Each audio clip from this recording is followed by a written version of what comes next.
can be said of Shiite Christology in general, and more specifically of Ismaili Christology. The question is one of great importance, since all research in depth on comparative spiritual hermeneutics of the Bible and the Quran will conclude, at one time or another, by encountering the Christological differences. Shiite prophetology is completely comfortable in conceiving a Christology, and it has done so. On the other hand, it has been impossible until now for Christian Christology, at least in its official form, to conceive of a prophetology capable of evaluating positively the significance of the Muhammadan prophetic revelation. Now let's go to page 126. When the prophet leaves this world, the imam succeeds him at the head of the community and assumes his masculine spiritual responsibilities. From among the 12 permanent hojat, he chooses one who will then, in his turn, be at his side in the role that he himself played at the side of the prophet, by assuming the feminine esoteric. The Imam Hojat couple succeeds the Prophet Imam couple. When the Imam disappears, the Hojat in turn succeeds him, and so forth. The promotion of a Hojat results from the spiritual conjunction of the prophetic masculine, the prophet or the imam who succeeds him, and the esoteric feminine, the imam for the prophet, the hojat for the imam. This is the norm of succession and regular initiatory filiation that must be kept in mind in order to understand the figure of Maryam, mother of Jesus. Now let's go to page 127 of Swedenborg and Esoteric Islam by Henry Corbin. Since the beginning of the history of Adam-Eve, we know that the esoteric is essentially the feminine. Now let's go to page 66. And unfortunately, because the men of the Ecclesia Christiana extinguished this flame, divine influx does not open among them except in partial and abstract truths, without any connection with the form of good, which is love. That is why this time is called the Age of Iron. Now let's go to page 67, towards the bottom of the page.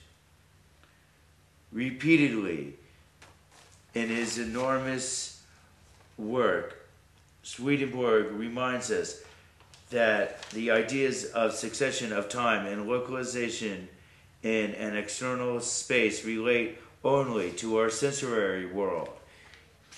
In the suprasensory world, everything consists essentially and uniquely of changes and modifications of spiritual states, which may well appear as something like time and space, yet the angels do not have the least idea of what we call time and space.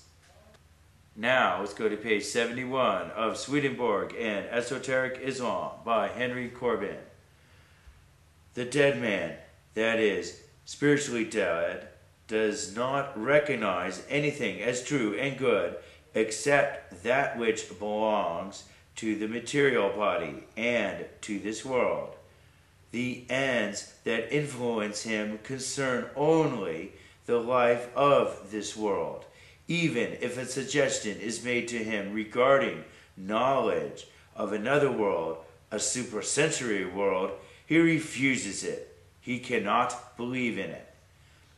If he must confront a combat in his soul, that is, in the combat for the soul, he is defeated in advance. He is a slave of his external servitudes, fear of the law, of the loss of life, wealth, and reputation, all the things that he values for themselves. The spiritual man acknowledges the spiritual and the celestial as being the true and the good, but the basis of his act is still a principle of faith, not pure love. The ends that influence him concern the life beyond this world.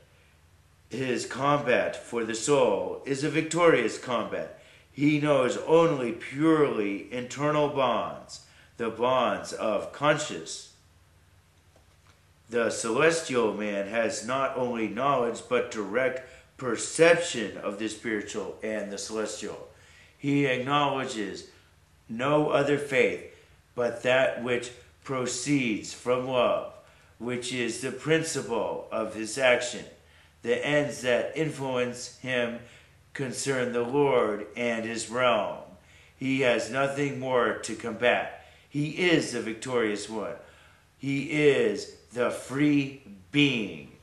He knows no other bonds but his perceptions of the good, which is the order of heavenly love, and of the true, which proceeds from that love. Now let's go to page 75. A desire to investigate the mysteries of faith by means of the things of sense and of scientifics was not only the cause of the fall of the posterity of the Antiquissima Ecclesia as treated of in the 2nd chapter of Genesis, but it is also the cause of the fall of every church, for hence come not only fallacies, but also evils of life. Now, let's go to page 76. Now, this requirement and the knowledge that it postulates proceed from man's proprium, that is, from a person who is isolated from the principle that is his life and his light. Such knowledge is also impossible because it would violate the order of things.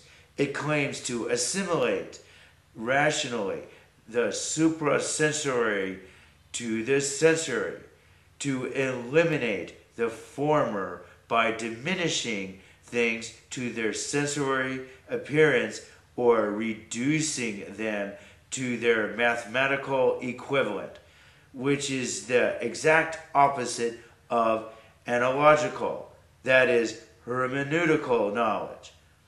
This kind of knowledge receives its light from the threshold that it crosses, where life is. The other sort proceeds only from the man of this world, remains on this side of the world, and bears death within itself.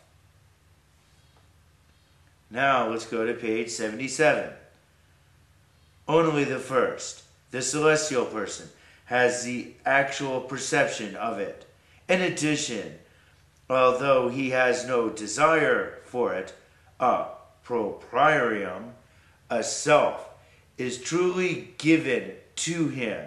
It is a self like that of an angel who, in supreme serenity, tastes the joy of governing himself by a self, a proprium, where there are all things that are of the Lord himself.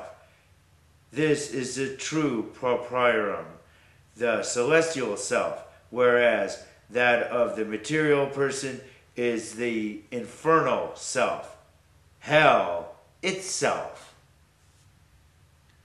Now let's go to page 80.